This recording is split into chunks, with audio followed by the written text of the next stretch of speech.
Hello all welcome back to our channel. இப்போ பார்த்திங்கன்னா இது என்ன மீனுன்ட்டு கமெண்ட் செக்ஷனில் கமெண்ட் பண்ணுங்கள். இப்போ நான் மீன் கழுவி ஃப்ரெஷ்ஷாக எடுத்து வச்சுருக்கோம்.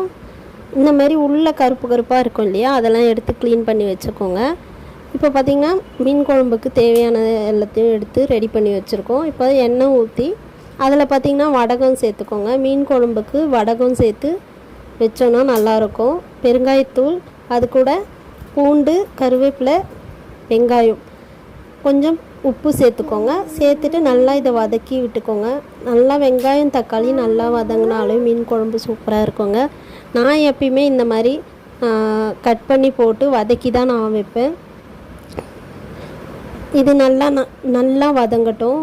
எண்ணெயிலே நல்லா வதங்கி இந்த மாதிரி வந்ததுக்கப்புறம் நம்ம புளி எடுத்து வச்சுருக்கோம். அந்த புளி தண்ணியும் ஊற்றி மஞ்சத்தூள், அது கூடவே மிளகாய்த்தூள் சேர்த்துக்கோங்க. சில பேர் கரைச்சி முன்னாடியே